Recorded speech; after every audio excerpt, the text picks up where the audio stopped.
Bienvenidos a Pulso de Especialistas, conocimiento médico experto para todos. Comenzamos. Un espacio donde la medicina, la experiencia y el conocimiento. Pues amigos, ¿qué tal? Bienvenidos de nueva cuenta a su podcast Pulso de Especialista.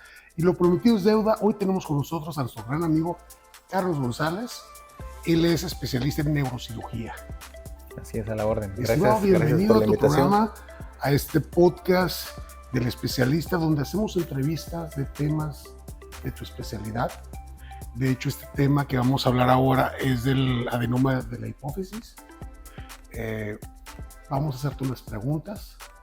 Gracias. Y pues más que todo, pues dar la bienvenida a este podcast. Gracias por la invitación y adelante con las preguntas. Ok, Gracias. pues comenzamos, amigos.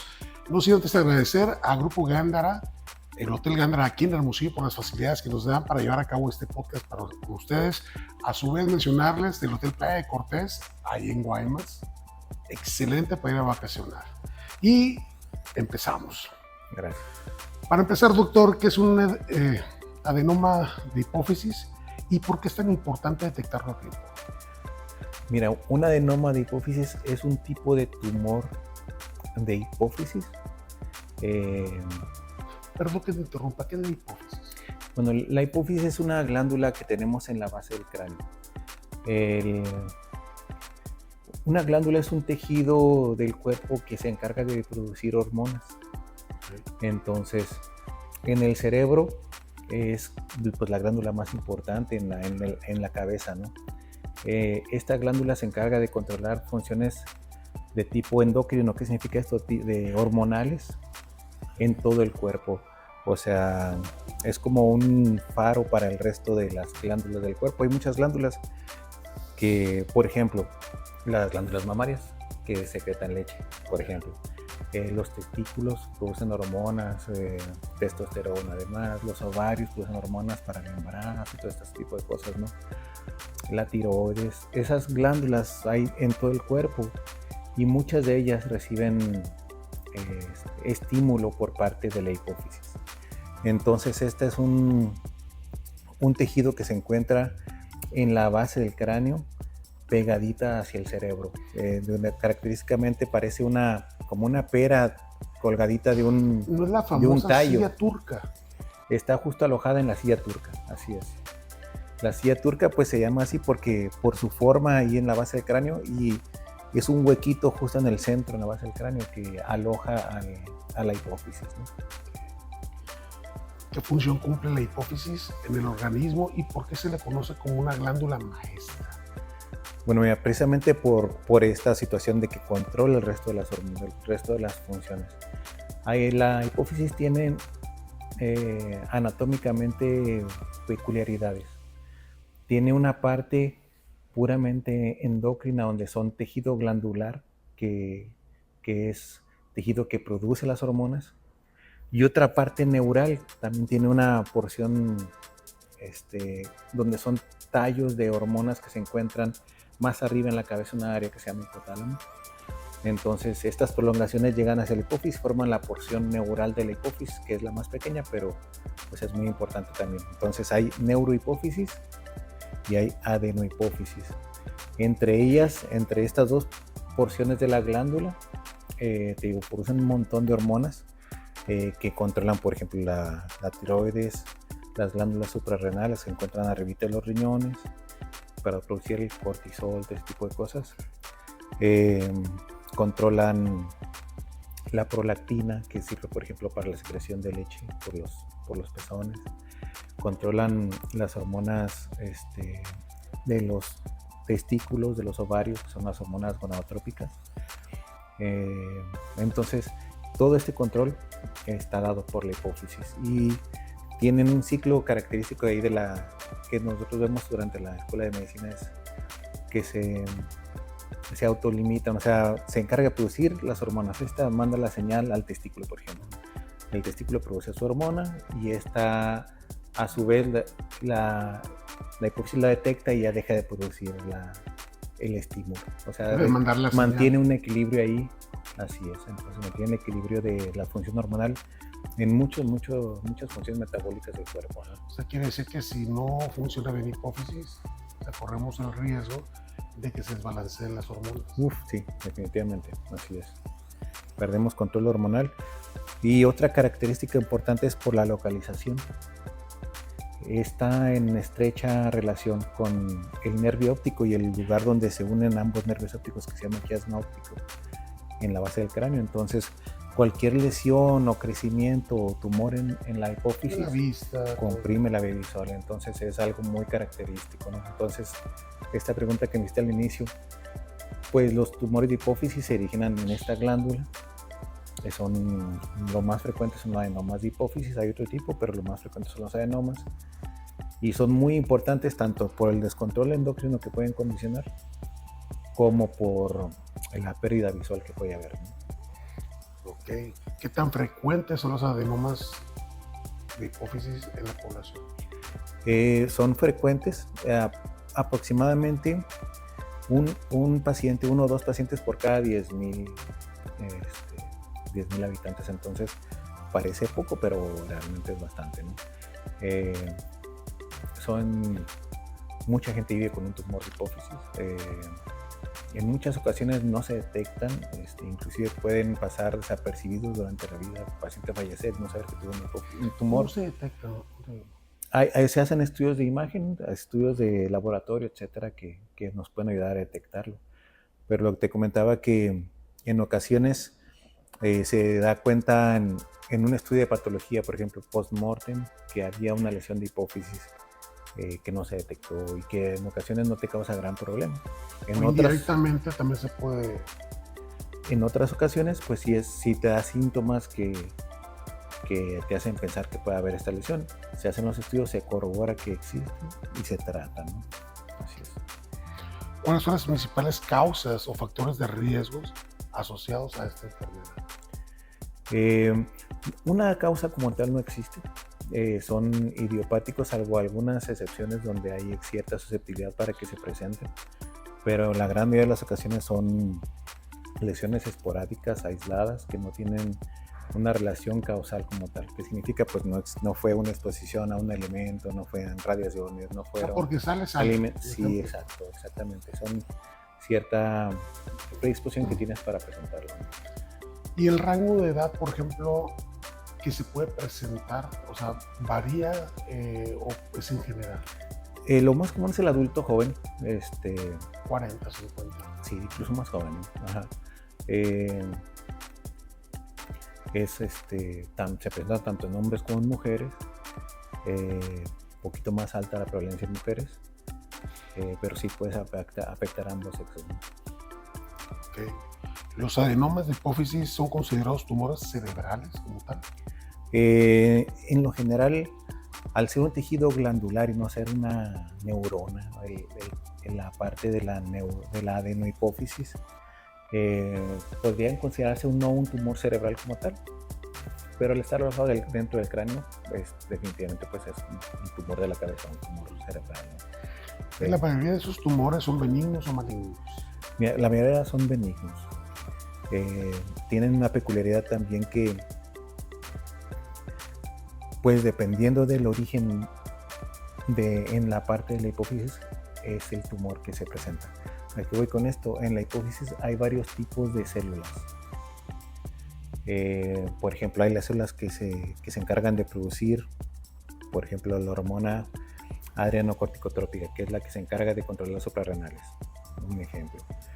Pero también, además de las células que producen hormonas, también hay células que sostienen la glándula en sí, que le dan soporte y la morfología propia de la glándula, etc. Y se producen tumores tanto no funcionantes. ¿Qué significa no funcionante? Que simplemente es una bola ahí que va creciendo, que va ocupando espacio, pero no produce en sí hormonas. Simplemente es una lesión ocupativa ahí, que a veces afecta a las hormonas porque está ahí aplastando las otras células normales, ¿no? La está estimulando, la está aplastando, la está afectando. Pero en otras ocasiones el tumor se origina propiamente de las células que producen las hormonas. Entonces el paciente tiene un exceso de estas hormonas en el cuerpo y se causa un descontrol metabólico, ¿no? Por ejemplo, doctor, no es consulta, ¿no? Sí. Pero, por ejemplo, hace un año, precisamente, me hice una tomografía, traía sinusitis crónica, me operaron, pero previo a eso, yo padezco de migraña. Entonces, un mes antes de que me dijeron que tenía el dolor de migraña, era todos los días, todos los días, todos los días. Entonces sí fue algo muy incómodo que fui al médico. Entonces me dijo, no, tengo sinusitis, pero dentro de todo lo que me hicieron en la tomografía, la silla turca vacía. ¿A qué se debe eso? Aunque ese es un motivo frecuente de consulta. Le digo a la gente, mucha gente llega y digo, gracias al laboratorio me mandan estos pacientes. Pero bueno, es broma, ¿no? La silla turca vacía se refiere a que en el estudio de imagen se observa una gran cantidad de líquido dentro de la silla turca, entonces, pues teóricamente algo tiene que estar ocupando ese espacio. O es la hipófisis o es líquido, ¿no? Entonces, la hipófisis, al ser un tejido endocrino y con cierto ciclo a lo largo de la vida, puede tener cambios. Entonces, en ocasiones la hipófisis es una glándula grande, plena, que casi llena el espacio de la silla turca. Y en ocasiones poco a poquito se va haciendo un poquito más pequeñita, etc. Y entonces reportan, de acuerdo a la cantidad de líquido que hay en la hipófisis, reportan aracnoidocele grado 1, grado 2, grado 3, etc. Y no lo reportan necesariamente porque sea algo patológico, simplemente porque efectivamente ahí hay líquido. Ya se encargará el médico clínico o el quirúrgico de determinar si esa cantidad de líquido realmente es mala o no. Generalmente es algo benigno totalmente. Generalmente es algo benigno. Casos esporádicos realmente es un problema, por ejemplo, aumento de la presión dentro de la cabeza que hace que el líquido se aloje ahí y te afecta la hipófisis, pero generalmente es algo benigno, ¿no? Bueno, voy a meter un comercial, doctor Reyes, nos vemos ahí en Obregón para que me vuelva a checar y ver qué está pasando en eso. Así es. Ok, ¿quién está en mayor riesgo de desarrollar el edema hipofisial? Pues ya lo comento, ¿no? No hay una... Así es.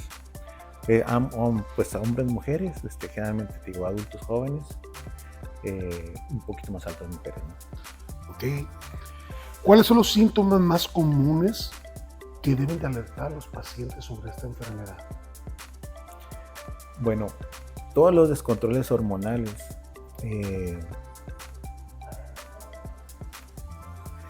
pues dan un montón de manifestaciones, o sea, puede ser un montón de cuadros clínicos distintos. Entonces, la mayoría de los médicos pues estamos preparados para detectar ciertas alteraciones en el cuerpo que te pueden indicar que hay una alteración hormonal. Por ejemplo, algo muy clásico, una persona que empieza a aumentar de peso de manera considerable, muy cansado, aparecen estrías, intolerancia, por ejemplo, al calor o el frío, etcétera, cuestiones de la temperatura y demás, podría ser un problema. La tiroides, le mandan a hacer los exámenes y ya te detectan, por ejemplo, hipotiroidismo. Entonces, ¿por qué es ese hipotiroidismo? Habrá que valorar el resto de las hormonas y en ocasiones te das cuenta que pues el problema puede estar en la hipófisis, ¿no? En las hormonas que hacen que la tiroides funcione adecuadamente. Es un ejemplo, ¿no? Obviamente no es la primera causa de hipotiroidismo, pero sí es una causa, ¿no? Entonces, otro ejemplo, infertilidad. Infertilidad en mujeres, esto es por exceso de prolactina en el cuerpo. El exceso de prolactina hace que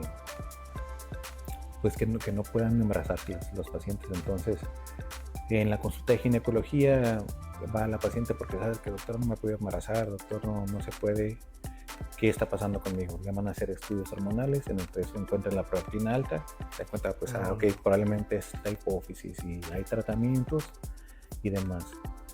Y entonces las manifestaciones son muy distintas dependiendo del tipo de hormona que se produzca. Y la otra es el efecto de masa, dolores de cabeza. Puede dar, o sea, el dolor de cabeza, inclusive independientemente del tamaño del tumor, pero una bola en la cabeza pues te va a dar generalmente dolor de cabeza. Y la afección visual. La característica de la afección visual es que se va perdiendo la visión periférica y es, sí, poco a poco. Entonces vas perdiendo poco a poquito y la gente no se da cuenta. Sí, de porque esta es situación. gradual, ¿no? Sí, de repente pues no te molesta para tu día a día, pero cuando se dan cuenta es cuando ya están viendo a través de un... Como caballo lechero. Exacto. Ya estás viendo a través de un tubo y pues ya para entonces ya perdiste un montón de visión periférica. ¿Y qué significa? Y que tienes una lesión generalmente ya grande que te está ocasionando una bola. Y es irreversible. En ocasiones mejora mucho la cuestión visual si se logra descomprimir a tiempo, pero obviamente entre más tiempo pase sí existe en riesgo de que no sea una recuperación completa y demás. Pero pues, obviamente siempre es importante tratarlos porque ese remanente residual que te queda, aunque sea un tubo, es importante cuidarlo porque Si no, no quiero. sí, exacto. ¿Ok? ¿Qué alteraciones hormonales pueden indicar la presencia de este tumor? Sí, por ejemplo, pues la cuestión amenorrea. ¿Qué significa la amenorrea? Que las pacientes no menstruan, la infertilidad, cuestiones de la tiroides, hiper o hipotiroidismo, alteraciones de las hormonas suprarrenales, la hormona de crecimiento también me había pasado a comentarla. Acromegalia es una de las manifestaciones. ¿Qué significa la acromegalia? Exceso de hormona de crecimiento. Entonces son pacientes que si esto se presenta a temprana edad durante la juventud, niñas, son pacientes que crecen gigantescos, con facies características, una mandíbula muy grande, una nariz grandota, unas manotas.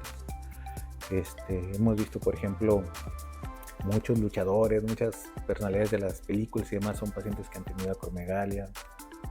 No me viene a la mente uno para mencionar.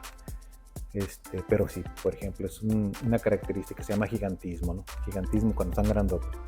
O cuando ya son adultos, son personas que les empiezan a crecer las manos, los pies, ya no aumentan de tamaño, sino cada vez más hinchadas. Ajá.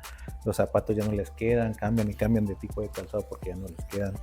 La nariz se les hace más grande, los orejas un poquito más grandes y en ocasiones ellos mismos, oiga doctor, pues hace unos años, mire mi fotografía, no me reconozco porque estoy distinto, ¿no?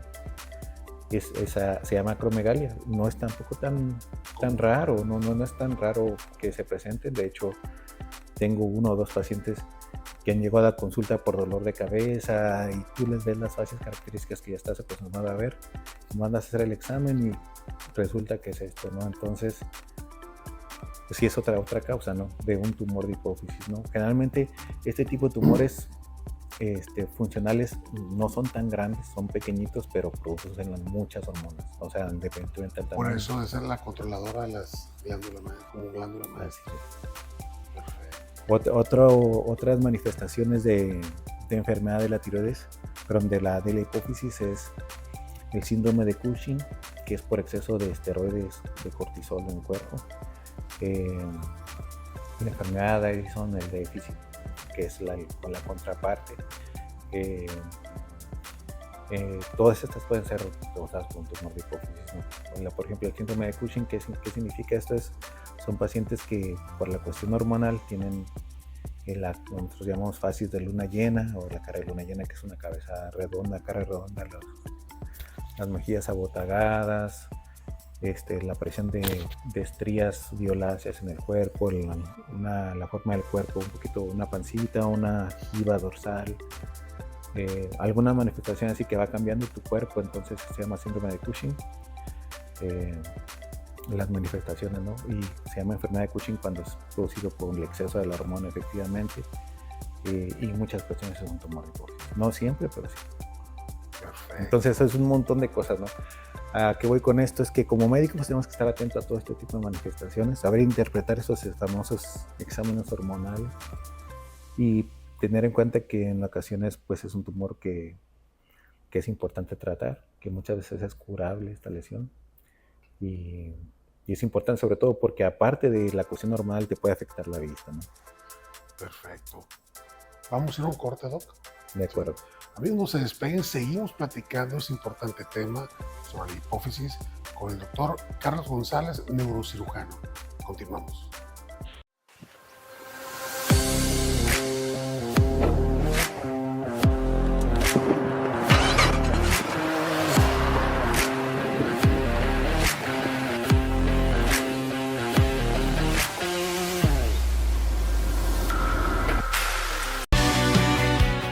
Continuamos.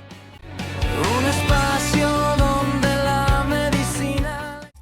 Pues amigos, de nueva cuenta aquí en su podcast Pulso del Especialista. Estamos con el doctor Carlos González, neurocirujano. Y a su vez agradecerle también a Mazda Obregón por el patrocinio, por estar presente siempre en el podcast del Pulso del Especialista. Ok, gracias. Pues doctor, qué tema tan interesante sobre la hipófisis, y pues vamos a ir preguntándole. Excelente, adelante. Ok, ¿cómo impacta esta enfermedad en la fertilidad de hombres y mujeres? Mira, pues te comentaba, al producirse un tipo muy frecuente de adenoma hipofisario funcionante es el que produce la prolactina. La prolactina va a condicionar amenorrea y esto es una falla del ciclo menstrual. Entonces no se completa la moderación de los folículos y demás, entonces se provoca que la persona no se pueda embarazar, ¿no? Entonces pues es un motivo frecuente de infertilidad. Los ginecólogos lo saben identificar bien, de hecho muchas veces ellos son los que nos refieren a los pacientes. Entre los primeros exámenes que les hacen a los pacientes son los exámenes hormonales. Si se encuentra elevada la prolactina, el tratamiento generalmente es médico. Entonces, te digo, esto, al ser una gran parte de los tumores productores de hormonas, pues no son quirúrgicos esa gran parte de pacientes generalmente con el tratamiento médico adecuado y el seguimiento adecuado no requieren ningún tipo de cirugía, aunque tengan un tumor considerable de tamaño, ¿no? Salvo que tengan ya gran afección visual o ciertas urgencias, por ejemplo sangrados dentro del tumor, cosas así. Generalmente pueden los pacientes tolerar el tratamiento médico y les va muy bien. Son tumores productores de prolactina, entonces estos son los que frecuentemente condicionan infertilidad. Ahora, un tumor no productor también puede condicionar alteraciones de la prolactina. ¿Cómo sería esto? Simplemente por el efecto de masa o la compresión de la glándula. Entonces hay pacientes que tienen tumores no productores, pero que aún así pueden afectar la cuestión de la fertilidad. Para determinar nosotros si son productores o no, pues hay varios criterios, entre ellos la cantidad de prolactina que encontramos en los exámenes. Hay puntos de corte y nosotros determinamos así este paciente es gran probabilidad de que sea tratable con medicamento y se les da tratamiento. Por estos pacientes es mejor para tratamiento quirúrgico, ¿sí? Y en el caso, por ejemplo, que sea un tumor maligno, por ejemplo, que es operable. Generalmente sí, generalmente hay que operar los pacientes. Es muy raro, es muy raro en esta región, pero te lo digo en general, un tumor maligno dentro de la cabeza. Es importante operarse y es importante tratar de resecarse la gran mayor parte, porque en la gran mayoría de las ocasiones el tratamiento para estos tumores, la mejor alternativa es el mejor tratamiento quirúrgico posible, que significa la mayor resección posible, y generalmente se acompaña de tratamientos adyuvantes, quimioterapia, radioterapia. Este tema ya no aplica tanto en la cuestión de los adenomas, es un poquito fuera de lo que estamos comentando, pero para que nos quede la idea general, un tumor maligno en la cabeza hay que tratarlo, ¿no? Hay que tratarlo. ¿Por qué algunos pacientes pueden tardar años en recibir el diagnóstico correcto? Mira, sí pasa esta situación del retraso diagnóstico. Sobre todo, voy a poner el cuadro de un paciente con un tumor no funcionante. En ocasiones son lesiones pequeñitas de 2-3 milímetros en la hipófisis, se llaman microadenomas cuando es menos de 1 centímetro, y no dan manifestaciones porque primero no producen hormonas y segundo el tamaño es tan pequeño que los síntomas todavía no son tan específicos de esta lesión. Simplemente a lo mejor pacientes que tienen dolor de cabeza o cositas así, que pueden ser también dolor de cabeza por cualquier cosa, ¿no? En ocasiones es una cefalea tensional, por ejemplo, o una migraña o una sinusitis. Te toman el estudio y de repente se ve una manchita en el estudio de imagen o en la resonancia, se detecta que es un microadenoma. Entonces estos pacientes se dieron cuenta a tiempo que tienen una lesión ahí y le pueden dar seguimiento. Pero muchos pacientes que no se hicieron el estudio o no se sospechó, ahí va creciendo la lesión y te digo, hasta que es una lesión grande que ya te ocasiona déficit visual es cuando se da cuenta uno. y podemos suponer que es una lesión vieja, ¿no? Que tienen con ella muchos años y que no se dieron cuenta hasta este momento, donde ya tienen un tumor grande, donde las cuestiones quirúrgicas pues, son más delicadas entre más grande está la lesión. Pero sí ese es el motivo del retraso, ¿no? Okay. ¿Cuál es el papel que juega la resonancia magnética en el diagnóstico de esta enfermedad? Mira, el estudio es el mejor estudio de imagen para ver la hipófisis. La resonancia ahorita pues es un estudio ya muy cotidiano, o sea, en todos lados hay un resonógrafo y no es tan costoso tampoco ya. Un estudio contrastado de la hipófisis del cráneo te va a manifestar si tienes o no una lesión ahí la gran mayoría de las ocasiones. Casos raros, el paciente puede tener un tumor de hipófisis, por ejemplo, productor, y no verse en el estudio de imagen, pero saberse bioquímicamente que existe y que está ahí. En la gran mayoría de las ocasiones encontramos una correlación, que significa estudios hormonales alterados y resonancia con una manchita ahí sospechosa y ya se empieza un tratamiento específico de todos modos, ¿no? En la gran mayoría de las ocasiones se ve la imagen ahí, se ve la lesión y dependiendo del tipo de lesión, muchas veces es quirúrgico, ¿no? Okay. ¿Cuáles son los criterios que utiliza el neurocirujano para decidir operar? Bueno, primero tratamos de identificar qué tipo de tumor es. De acuerdo a los estudios de imagen, hormonales, si es un tumor funcionante o no funcionante. Si produce o no hormonas. Si produce hormonas, ver qué tipo de hormona es la que produce. Por ejemplo, si es prolactinoma, te digo, se sale un poquito del resto porque se trata con medicamentos. Muchas veces más a cargo del endocrinólogo inclusive que del propio neurocirujano. Ellos detectan muchos casos porque finalmente es una alteración hormonal. Los endocrinólogos son los expertos en las hormonas y ellos los detectan y están obviamente plenamente capacitados para tratarlos. De hecho, muchos ni los vemos nosotros. En ocasiones simplemente nos solicitan alguna opinión para tener el antecedente en el expediente, pero no tanto porque se vaya a operar el paciente. El resto de los tumores productores en lo general se operan, por ejemplo los que producen hormona de crecimiento, los que producen cortisol,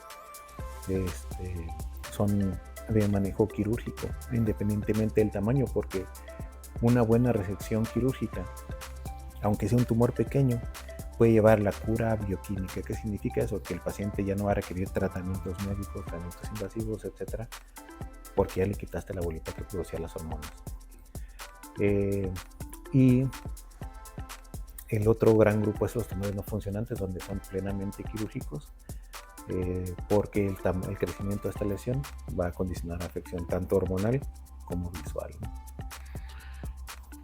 Okay. ¿Cómo se realiza la cirugía de hipófisis? ¿Es a través de la nariz? Así es, bueno, existen varias rutas, ¿no? Pero la común es la nariz. ¿Por qué es? Porque anatómicamente el techo de la nariz, si lo vemos así, el techo de la nariz es el piso del cráneo, ¿no? La base del cráneo. Entonces, es una ruta muy directa. De hecho, no sé si va a ver el doctor Páez, uno de mis maestros en la residencia, nos enseñó el abordaje y muy agradecido porque me da muchos pacientes y muchas, muy gratificante, pues bien chido el tumor de hipófisis. Quirúrgicamente es muy bonito quitar uno, el paciente le da muy bien, etcétera. Entonces aprovecho ahí para agradecerle al doctor la enseñanza.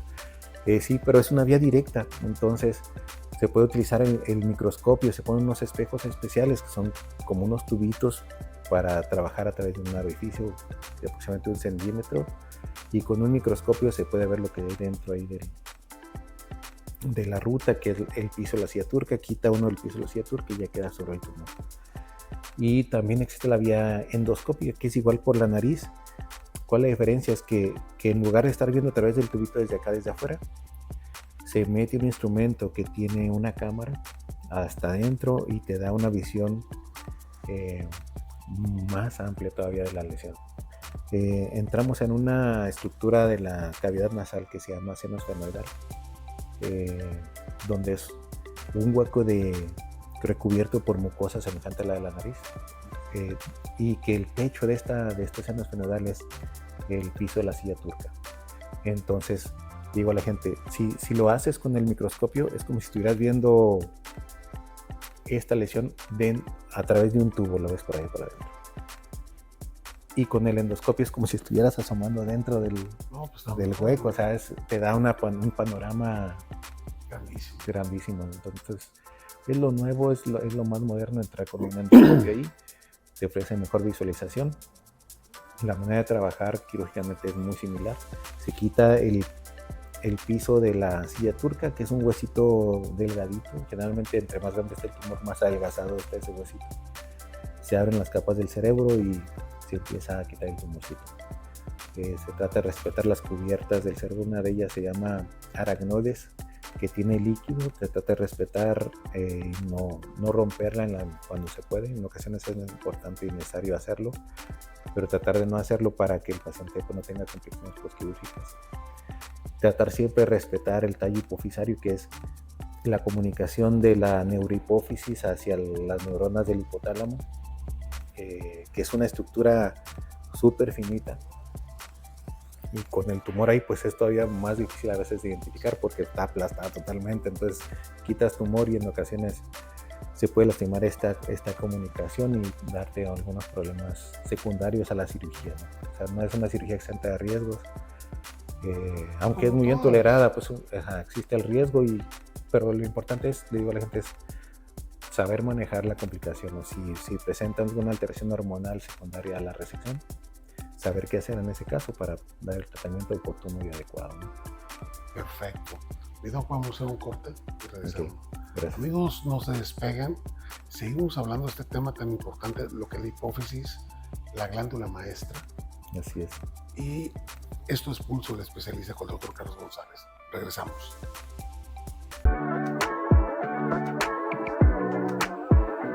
En Depósito Dental Unidos encuentras todo para tu consultorio. Materiales de alta calidad, instrumental especializado y las mejores marcas, todo en un solo lugar.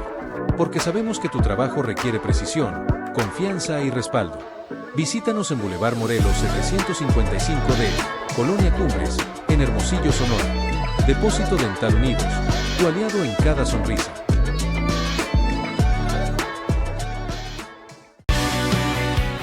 Continuamos. Un espacio donde la medicina. Pues amigos, aquí retornando a su podcast Pulso, el especialista con el doctor Carlos González, neurocirujano. Actualmente preside la presidencia del colegio, ¿verdad? Así está, estamos a la hora. Ok, pues doctor, vamos a seguir con las preguntas. Ok. ¿Sí?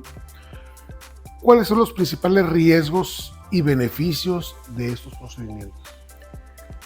Mira, al ser una cirugía en una cavidad limitada, pues la capacidad de maniobra a veces no es tanta, ¿no? Porque estamos operando literal a través de un agujerito que es una narina. Entonces no hay tanta capacidad de maniobra. Ahí lo importante, pues obviamente, es prevenir cualquier tipo de complicación durante la cirugía. Una complicación grave, por ejemplo, es una lesión del seno cavernoso, que es una estructura venosa que es parte de las paredes de la silla turca. Y dentro del seno cavernoso están nervios craneales importantes y la arteria carótida, que es la que da irrigación a la cabeza. Entonces, una lesión de la carótida podría ser incluso fatal, ¿no? Obviamente hay maneras de tratarlas y demás, pero nadie queremos toparnos con algo así, ¿no? O sea, obviamente hay técnicas y entre más conocimiento anatómico y más experiencia hay, menos riesgo de tener esta lesión. Afortunadamente, gracias a Dios que nunca me ha pasado una lesión carótida en un abordaje de este tipo, pero finalmente estamos expuestos porque estamos haciendo los abordajes, ¿no? Estamos haciendo los tratamientos y no puedo, siempre estamos expuestos, ¿no? Entonces puede llegar a pasar en algún momento, ojalá no me pase. Entonces es el más trágico de las complicaciones. Otra complicación frecuente son problemas endocrinos. ¿Qué significa esto? Que el hecho de que quitamos el tumor de hipófisis, la hipófisis de alguna manera se descontrola, a veces produce de más o de menos hormonas. Por ejemplo, la hormona que se llama antidiurética, que es la que hace que retengas líquidos en tu cuerpo, hace que los riñones retengan líquido y no orines todo tu cuerpo. se pierde a veces la producción de esta o se altera de manera generalmente transitoria y el paciente empieza a orinar y recibimos una llamada en la noche, doctor, el paciente ha orinado 3 litros en 2 horas o cosas de esas. No estoy diciendo exagerado, pero sí, o sea, si aumenta demasiado la cantidad de orina, hay tratamientos y todo específicos que normalmente son transitorios, se llama diabetes insípida. Otro tipo de complicaciones, pues afecciones de otro tipo de hormonas, por ejemplo la de la tiroides, que afortunadamente hay suplementación. O sea, si después de una cirugía de hipófisis produces menos hormonas tiroideas, hay suplementación oral, muy fácil de manejar relativamente. Otra es la fístula del líquido cefalorraquídeo, que significa esto, que esta bolsita que se llama aracnoides se rompe y a veces tenemos una pequeña fuga de líquido.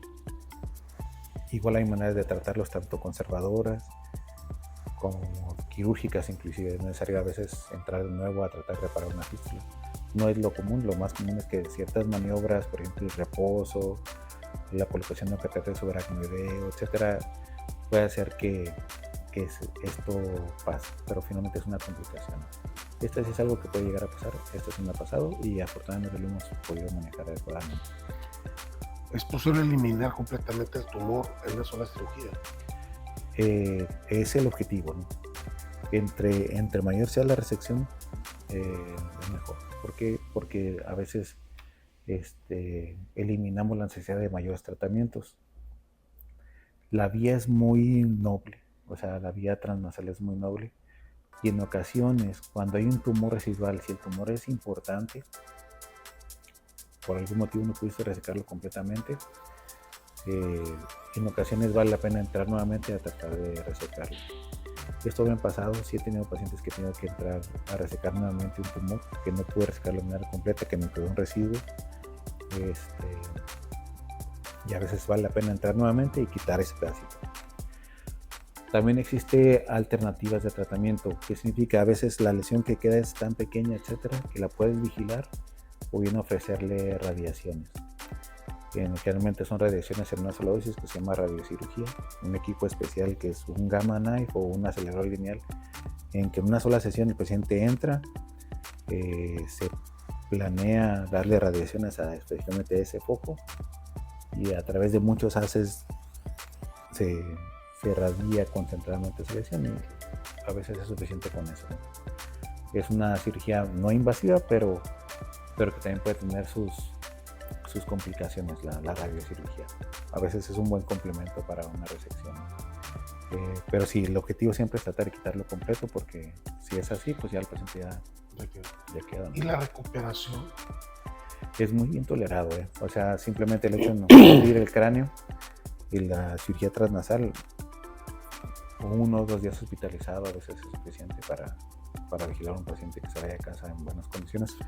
Unos taponcitos, generalmente una bigotera, que es una gasita que le ponemos aquí para que algún desechito de inflamación de la vía del edema, que llaman nosotros, que los tejidos de la nariz se llenan de líquido,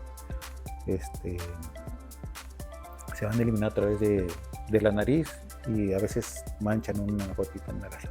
Entonces, unos días con esa situación, los valoras a una semana a ver cómo está la situación, le van a hacer los exámenes hormonales, que los controle el endocrinólogo, los controles visuales.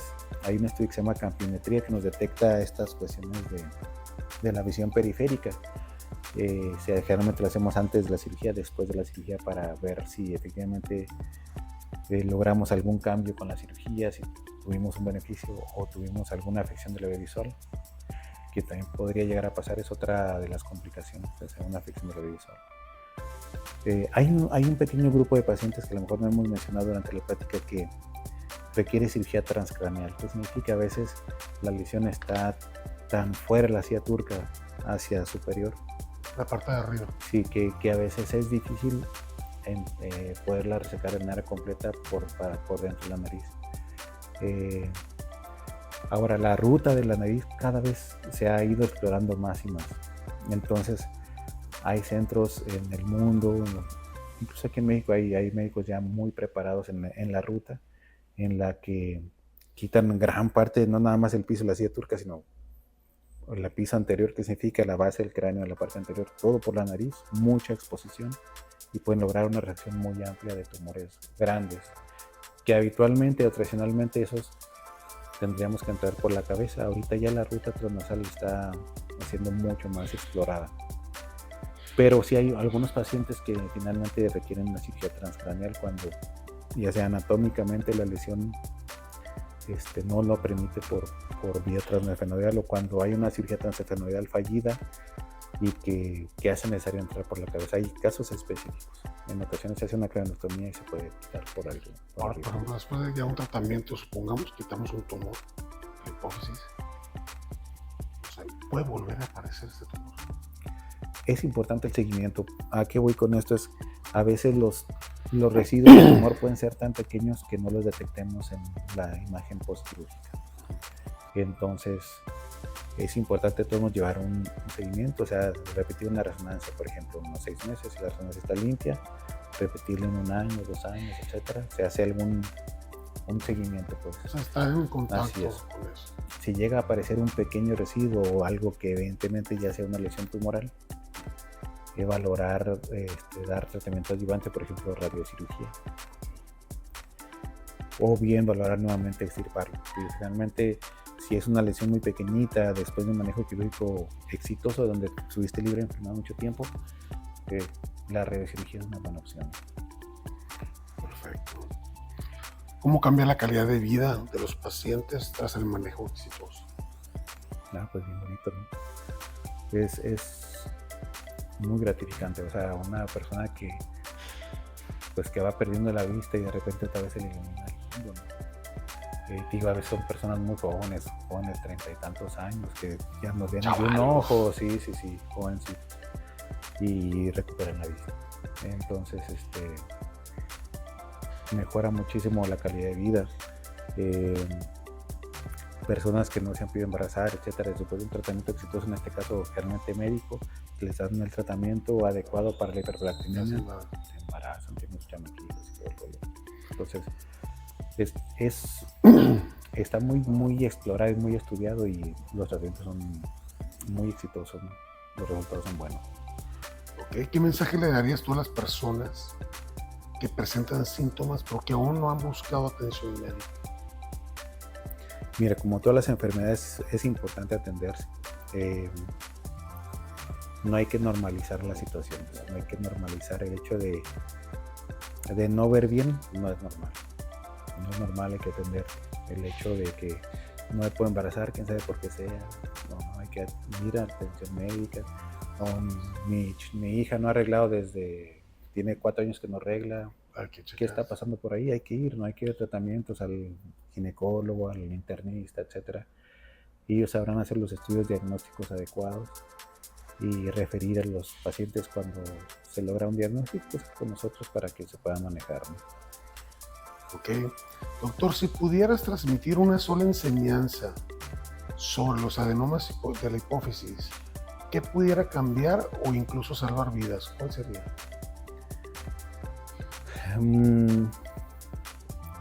Es difícil de sola enseñanza al ser una enfermedad tan diversa, pero podríamos elegirla ante cualquier situación extraña en tu cuerpo, atiende. Muchas ocasiones puede ser una lesión grave, como por ejemplo un tumor de hipófisis, y por las cuales hay un tratamiento muy bueno. Entonces, ahorita la medicina está muy avanzada, la gran mayoría de las ocasiones les va muy bien a los pacientes, sin dejar de lado a aquellos pacientes que han tenido una complicación, porque los puede haber y las va a seguir habiendo, ¿no? Pero realmente los tratamientos son muy exitosos. Ahí tengo muchos pacientes operados, nos ha ido muy bien. Me gusta mucho el tema, de hecho mi tesis fue al respecto. Entonces, pues esa es la enseñanza. Si te sientes mal, si encuentras alguna cosa que no está funcionando bien contigo, hay que atenderse. Ahora, por ejemplo, supongamos, si mi familiar directo, mi padre o mi madre, tuvieron tumor de hipófisis, un ejemplo, ¿no? Y yo soy candidato también a... No tan directamente, ¿no? O sea, simplemente cuídate y está al pendiente de tu cuerpo, como todos los demás, ¿no? Pero no hay una relación directa así hereditaria. Perfecto. Pues doctor, qué gusto tenerte aquí en el Pulso de Especialista. No va a ser la primera vez. Excelente. No va a ser la primera vez. Gracias. Lo vamos a tener seguido aquí al doctor con nosotros, al doctor Carlos González, neurocirujano. Pues en nombre de muchos especialistas, darte las gracias por tu tiempo. Sabemos que andas en cirugías, en consultas, y el darte tiempo para esta entrevista. No, gracias por la invitación y estamos ahí a la orden en el Centro Médico del Río, en planta baja módulo C frente al Hospital Sima. Ahí estamos trabajando. Carlos González, neurocirujano, aquí en Hermosillo, Sonora. Soy Francisco Duarte, esto es Pulso del Especialista. Nos vemos en el siguiente programa con otro especialista, otro tema de gran interés. Hasta la próxima.